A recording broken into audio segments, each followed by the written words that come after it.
Wait a minute. Have you heard the strange tales of the Whistler?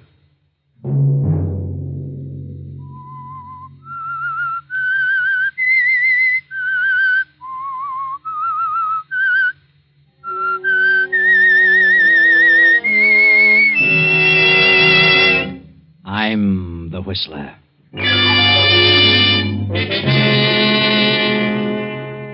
I get a terrible feeling of depression, and then this awful urge comes upon me. The urge to hurt someone. The urge to inflict pain. The urge to kill. Another Sunday night, and again CBS presents The Whistler. I, the Whistler, know many things, for I walk by night. I know many strange tales, many secrets hidden in the hearts of men and women who have stepped into the shadows.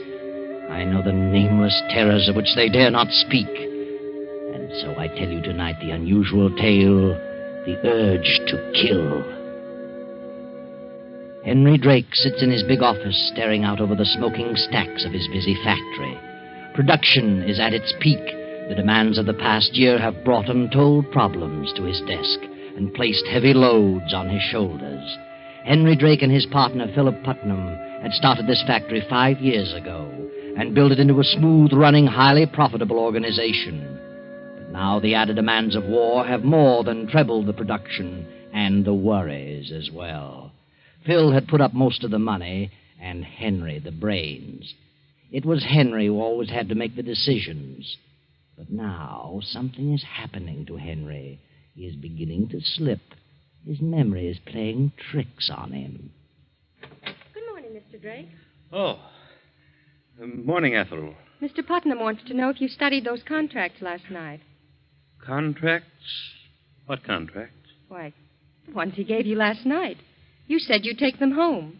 They must be signed by noon. Contracts? Why, I don't know what you're talking about. When did Phil give me any contracts? Why, just before you left last evening. Well, that's funny. Don't you remember? What? Remember? Well, yes. Yes, I do remember now. Yes, of course. Well, may I have them? Well, let me see. What on earth did I do with them? Oh, tell Mr. Putnam to step in here. Yes, Mr. Drake. Mr. Drake would like to see you, Mr. Putnam. I'll be right in. I'll ring if I need you, Ethel. All right. Good morning, Henry. What's up? Why, about those contracts you gave me yesterday evening. Just what were they about? What? What do you mean? Haven't you read them? No.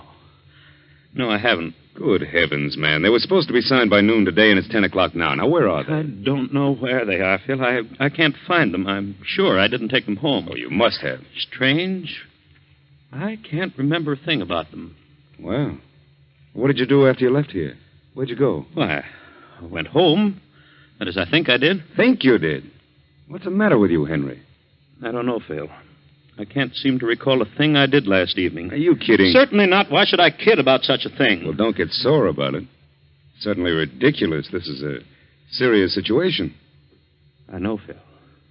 I know that better than you do. Well, call your home. They've got to be there. Have Rita send them over by special messenger. Yes, sir? Get Mrs. Drake on the phone. You don't look very well, Henry. You're as pale as a ghost. Look at the perspiration. What's wrong with you, man? I don't know. I really don't know. I feel terrible, and my eyes are bothering me. Bright flashes keep passing in front of me, and my ears throb. Oh, hello? Oh, Rita, this is Phil. Henry brought a contract home to study last evening. Look around and see if you can find it, Yeah, it's very important. In a blue binder, about 20 pages. What? I see. Thanks. She's in the library now. Oh. Yes? You can't? Yes. I see. Really? Well, all right. Now, call me back. Well, what about it? You have no idea what happened to you after you left here last evening at 6? Did I leave at 6? Certainly. So did I. She said you didn't come home for dinner. She decided to go to the opera. And when she came back at 12, you didn't come in until 1. Said your shoes and trousers were all covered with mud. You went straight to bed. Was it raining last night? Of course it was. I don't remember that. Rita's going to look in the coat and suit you were wearing last night. She'll call me back. What on earth is happening to me? Where could I have gone? Yes? Yes, Rita. Well, you couldn't. I see. Very well, thanks. Goodbye. Not a trace of the contract. Now what? Phil, I've got to tell you this. This isn't the first time this has happened. It's been going on for weeks. About twice every week, a terrible depression comes over me, and then when I wake up, I can't for the life of me remember what happened the night before. Well, maybe the strain has been too much. You better see a doctor at once, Henry. Oh, I know I should, but I'm afraid to. Why? I'm afraid of what he might tell me. Nonsense. Go and see a doctor right now.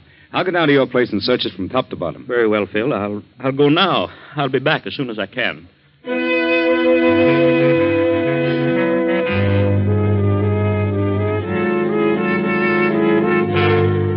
Henry stumbles in a daze from his office and walks about the city for an hour trying to make up his mind to see a doctor.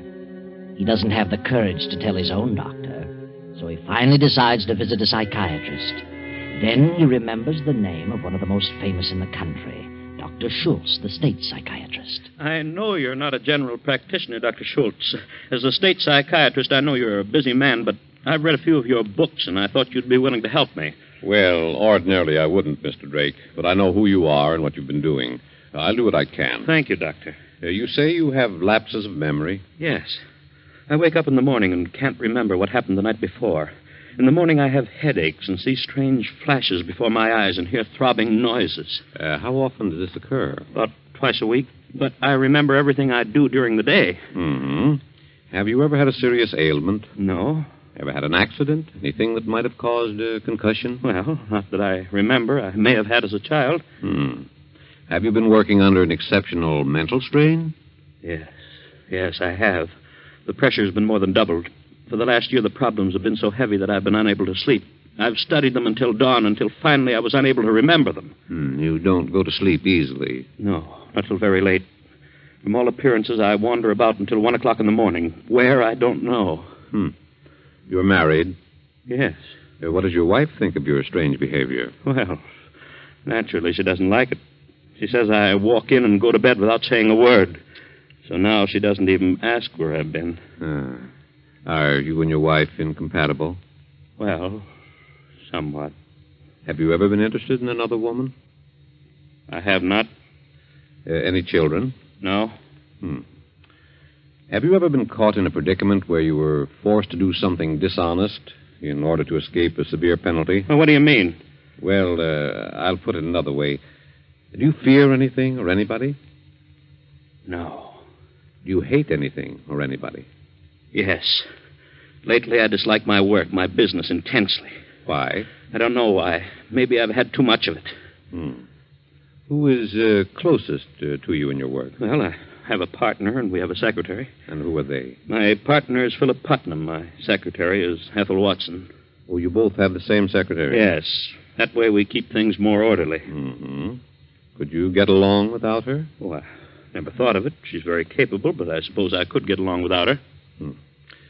Does your partner have as much responsibility in the business as you? I do most of the mental work. You resent that? You mean, do I think he should take more responsibility? Yes, I do. But he isn't capable. He plays golf and takes days off at a time. Yes, I do resent that. But I know nothing can be done about it. Is your partner married? No.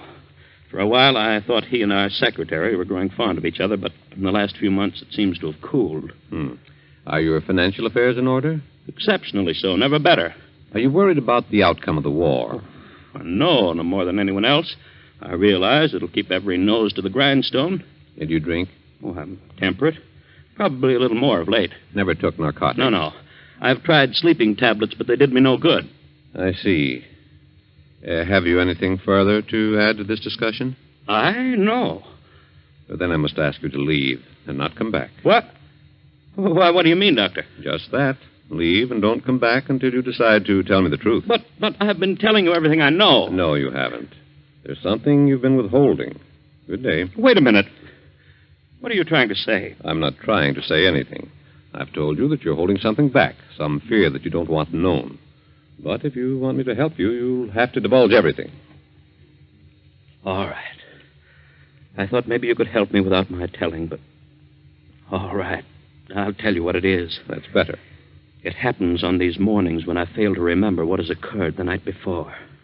It happens during these spells of flashes and noises. What happens? I get this terrible feeling of depression. And then slowly, gradually, the urge comes to me. The urge to what? The urge to hurt someone. The urge to inflict pain, inflict injury on someone. On whom? Anyone. Any person who comes into my mind. Anyone I see or think about. The waitress in the cafe, my secretary, my chauffeur, my wife, my partner, a laborer. Anyone. Have you ever killed anyone, Drake? No, I swear never, and I don't want to. And that's why I'm here. I'm afraid. Afraid of myself. I don't want to harm anyone. I'd rather die. Would you? Yes. All right. Now you know. That's my great fear. Something's got to be done about it. You've got to help me. Very well, Drake. I'm glad you finally told me. Now I know what to do, know where to start. You don't think I'm going completely to pieces?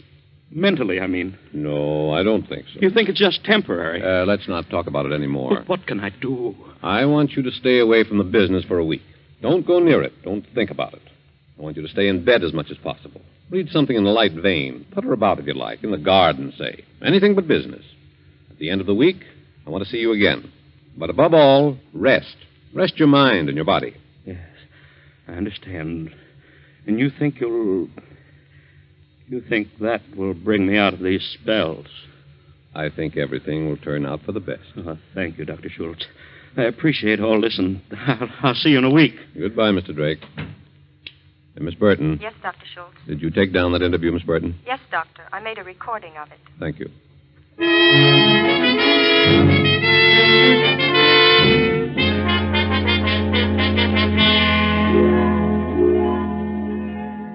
So Henry goes home and stays in bed for 3 days, according to the doctor's instructions.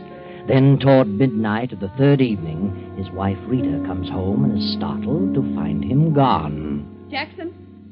Oh, yes, Mrs. Drake. Jackson, where's Mr. Drake? Why, Mr. Drake is in his room. But he isn't. He's gone. Gone? But I didn't see him go out, ma'am. When did you see him last? Why, it was about 9:30. I looked in to see if there was anything he wanted before I retired. What did he say? Was he dressed? No, ma'am. He was in bed. He said he didn't want anything and that I might as well turn in. Where on earth could he have gone on a rainy night like this? Well, shall I go out and try to find him, ma'am? No. No, never mind, Jackson. You can go back to bed. Yes, ma'am. Thank Hmm. you. Can't imagine why on earth he'd go out when he wasn't feeling well. Hello? Phil? This is Rita. I just came in and Henry isn't here. I don't know. The butler said he saw him at 9:30 and he was in bed. Why would he go out in a storm? What reason could he possibly have? No, I don't think so. I hope he doesn't. Yes. Good night, Phil. Yes, I'll see you tomorrow evening if possible. Good night. As Rita hangs up the receiver, she suddenly realizes the library door is closed, but a streak of light shows beneath it. She steps quickly to the door and opens it softly. Henry. Huh? What are you doing here? Oh. Hello, Rita. Why aren't you in bed? In bed? Why, I don't know. Who are you phoning? Phoning? Oh, I was just thinking about phoning the doctor. I wanted to talk to him. At this hour of the night? It's 12 o'clock. 12? Yes, so it is. Wait till morning. Yes. Anyway, I can't remember what I wanted to say to him. Where have you been? Where have I been? I haven't been anyplace. But you must have. Look at your top coat. It's soaking wet. And look at your shoes. They're muddy. That's strange. I don't remember having gone out. I thought I'd been sitting right here all evening. But it's obvious that you haven't been here all evening. You have been out. Perhaps so. This is the second or third time you've come in with your shoes all muddy. Where do you go at this time of I night? tell you, I don't remember. I don't believe you. Whether you do or not, I don't remember where I've been. It's the silliest thing I ever heard of. A man like you, an intelligent man, walking around in his sleep. But I couldn't have been asleep. I know that much. Nonsense. Oh, don't be so impatient, Rita. I don't like this any more than you do, but I'm sure I'll be all right in a short time. Dr. Schultz will pull me out of it. Well, I hope so. Have you been out, Rita? Why, of course. I told you early in the evening I was going to play bridge with the Parkers. Oh. Perhaps you did, but I don't remember that either. I told you just the same. Oh, I'm sorry, Rita. I know this must be very trying for you. It isn't very pleasant to have a man mope about the house all the time. Better go to bed, Henry, and get off those wet clothes. Oh, yes. Rita, why don't you go away for a few days? Take a little rest. I know you're terribly upset about all this, and, well, it would do you good. It wouldn't be exactly right for me to go away at a time like this. What would people think of me? Oh, who cares what people think? You could go up to the mountains or down to Miami or, well, any place. Maybe by the time you come back, I'll be all right. Do you want me to go? Oh, I don't want you to go, but I think it would be good for you. You're becoming upset because of me, and I think you'd worry less if you got away for a few days. Very well. Perhaps you're right. We'll talk about it in the morning. All right. Good night, Rita. Good night.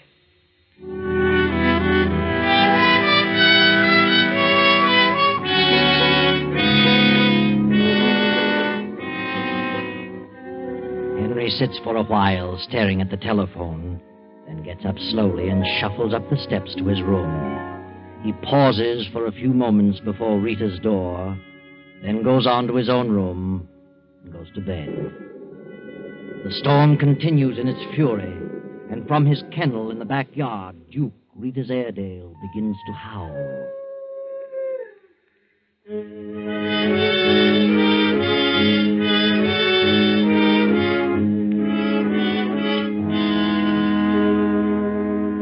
Finally, the storm subsides. Morning comes, and Henry joins Rita at breakfast. What's the matter, Henry? You haven't eaten a bite. No, I'm not hungry. I don't feel at all well this morning. You do look pale. I've never seen you so haggard. No? What's the matter with your hands? My hands? Well, yes, you keep staring at them and flexing your fingers. Oh, I don't know. They seem to... Well, it feels like rheumatism. Have some coffee. Yes, I believe I will. Here you are. Oh, good heavens. All over the floor. Oh, I'm sorry. I just seem to have no grip. Getting bad, and I can't even hold on to a cup. Rita, what have you decided about that trip? I wish you'd take a few days' vacation. Oh, you sound as though you want to get rid of me. I'm only thinking of you. Very well, if you insist. I'll go up to the mountain place. Maybe it'll do us both some good. Oh, Mrs. Drake! Mrs. Drake! Jackson, what on earth are you so excited about? Something terrible has happened. Terrible? What do you mean? I don't know how to tell you it. It's awful. What are you trying to say? It's Duke, your Airedale. What's happened to him? He's dead. I just went out to the kennel to unhook his chain, and there he was, ma'am. Oh, good heavens. Well, what happened to him? He's been strangled. There he was beside his house, and his tongue sticking way out. Oh, it's awful, ma'am. Strangled? But why? Who? Well, maybe he got tangled up in his chain, but it didn't appear so, ma'am. Somebody did it deliberately. Oh, the poor fellow. I can't imagine such a thing. Wait a minute, Rita. I wouldn't go out there. Oh, but I must. Please don't. It'll just upset you. Please don't go. Very well. But, I'm just sick all over. Oh, now, Rita, I know how you feel, and it's a shame. Jackson, tell the maid to pack Mrs. Drake's things. She's going to the mountains for a few days.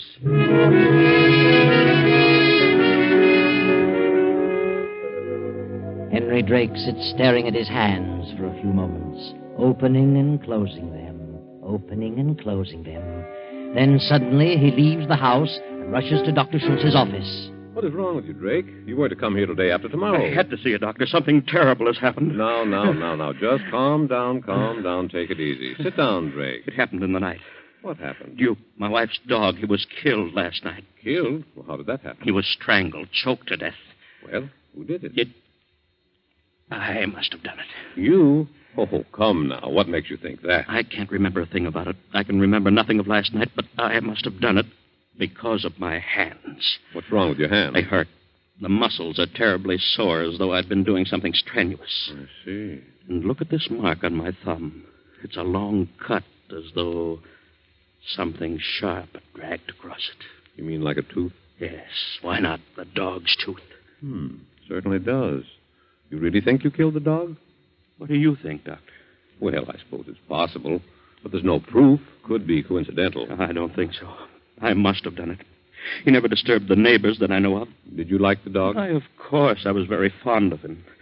Don't you see what this means? I've been afraid of something like this. Heaven knows what else I've done when I've been in these lapses. You've got to do something for me. Drake, I'm going to have to put you through all the tests. It'll take some time, but I think we can get at the root of your trouble. I'll do anything you say. We'll start right now. Miss Burton, get Dr. Fenton. I want him to assist me in a complete examination. Yes, Dr. Schultz.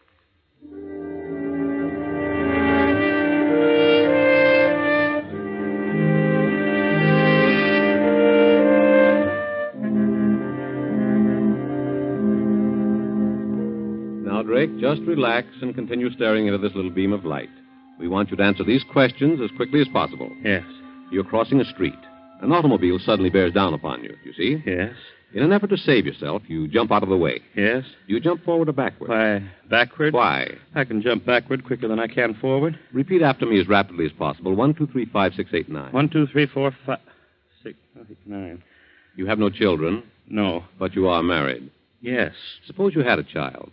You come home at night and discover your house is on fire. Your wife and child are alone, asleep on the second floor. Will you try to rescue them first or call the fire department? Call the fire department? I see. Get all that with the timing, Miss Burton? Yes, Doctor. Now, Drake, keep your eyes on the black dot. Follow it closely as it moves. I'm going to call out a series of words. As I call them, you will answer the word or phrase suggested by what I say. Yes. Green, Grass, roses, funeral, orange, sunset, honeysuckle, home, violets, wife, red, blood, dog, hands, auto, wreck, rain, mud, love. hate. Very well, Drake. Rest for 10 minutes, and we'll proceed to the next test.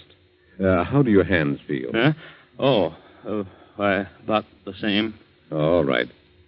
Come with me, Miss Burton.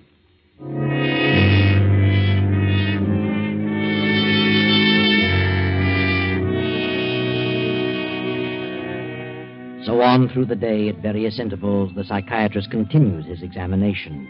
And finally, Drake goes home completely exhausted. For an hour or two, he dozes in the library. Then about 9:30, Jackson, the butler, steps into the room. Beg pardon, sir. Huh? Oh, where have you been, Jackson? Why, no one was here, sir. I went over to visit my brother for a few hours. Where's Mrs. Drake? Why, she's going to Miami for a few days, sir. Said to tell you she thought she'd better go today. Took the 6 o'clock train this evening. Oh, I see. Anything you want, sir? No, you can turn in if you like. Yes. Thank you, sir. Good night. All right. Henry sits staring into the dark for almost an hour. Then slowly he rises, as if in a daze, puts on his hat and coat, slips out of the house, and starts to walk about in the night. Finally, he comes to an apartment house, climbs to the top floor, and knocks on the door. Henry, what are you doing here? I want to talk to you, Phil. Oh, come in. What's the matter with you? Sit down. I don't want to sit down. Well, just as you like. What do you want to talk about? You have your bags packed. Are you going someplace? Why, yes. I'm driving down to Boston for a week on business. On business? Yes, on business. I tried to reach you today, but was unable to. What on earth's wrong with you? What are you staring at? You sure you're going to Boston? Certainly I'm sure. What are you laughing about? You aren't going to Boston. I know where you're going. I tell you, I'm going to Boston. I don't believe you. What are you talking about? Rita's gone to Miami. Why don't you go to Miami, too? Wouldn't you like that better? I think that'd be very jolly. Oh, for heaven's sake, stop this nonsense. Is Rita here? Certainly not. Why should she be here? I wonder. Couldn't you think of any reason? I think you're out of your mind. Do you? Really? You certainly act like it. Oh, but I'm not. I'm perfectly sane. Oh, crazy people think they're sane. Maybe I am crazy, but I don't feel crazy. I'm perfectly normal. You'd better go home. You're in no condition to be wandering around. Where's Rita? I don't know where Rita is. She hasn't been here? No. You're lying, Phil. She has been here. That's ridiculous. Look, here in the ashtray, one of Rita's special-made cigarettes. Why, I put that there. I thought I'd try them. Really? When did you take to using lipstick, Phil? All right. She was here, but she left to catch a train at 6 o'clock. And you'll catch the next one, is that it? She came here to talk about you. She's terribly upset about your condition. She thinks... Well, Well? What does she think? she's become afraid of you. Oh, has she? And what caused that? Well, she... Why wouldn't she be upset? You've been acting like a lunatic. She thinks you killed her dog. Did you? I don't remember. Maybe I did. I've got to hurry. My train leaves in half an hour. There's no train for Boston for 3 hours, but the train to Miami leaves in half an hour. You'd better go home, Henry. Why don't you admit it? Why lie about it? You're meeting her in Miami. Get out of here. You and Rita are in love. I know it. I've known it for weeks and weeks. Last night I found out for sure. You're crazy. Maybe I am. But I heard you both talking on the phone. She didn't know I was listening in on the extension in the library. I heard you agree to meet at a certain time. That's what I've been waiting for. Now I know. All right. What of it? The way you've been acting is enough to make any woman dislike you. Oh, so you admit it? Yes. Now get out of here. Henry, put away that gun. All right. I'm going to leave it right here when I'm through with it. I'm going to kill you. You insane fool. You can't get away with a thing like this. You can't prove anything about Rita and me. They'll hang you. I don't think so. Don't you remember? I'm crazy. I'll fix you. Police department. Go ahead. Call them. That's fine. Hello? This is Phil Putnam, Rexley Apartments. There's a madman in my rooms. He's trying to kill me. He's crazy.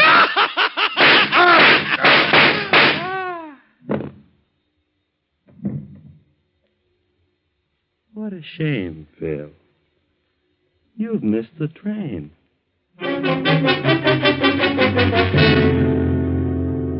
Well, it's all over, Henry. You can sit down now and wait for the police. You won't have any more mental lapses now, will you, Henry? You won't need to. A slick job, Henry, and very beautifully planned. Everyone knows about your mental lapses, your illness, your desire to harm people. Rita knows about the dog. Your secretary knows about the contracts. And most important of all, Dr. Schultz knows that you've been suffering from a mental disorder for weeks. Oh, there'll be a trial. Your plea will be insanity. You'll go away for a while, and then all of a sudden you'll be cured and walk out a free man. Now we're in the courtroom. Dr. Schultz, the psychiatrist, is speaking. Mr. Drake came to me with his troubles some weeks ago. Later, Dr. Fenton and I psychoanalyzed him thoroughly. Here is a signed statement of our findings at that time, attached to our findings as of yesterday. Henry Drake was then, and is now, absolutely sane. The whole thing was a plan to escape the death penalty for premeditated murder.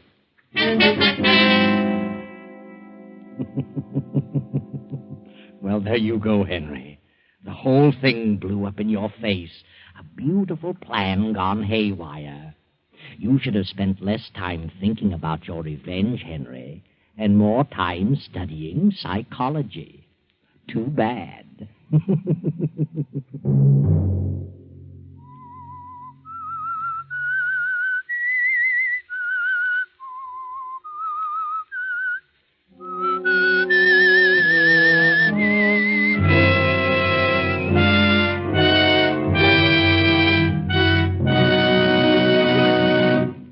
CBS has presented The Whistler.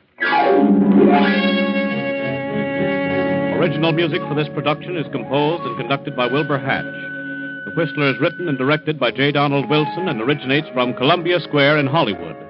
Next Sunday, 9:15. I, the Whistler, will return to tell you the strange story of death in the morning.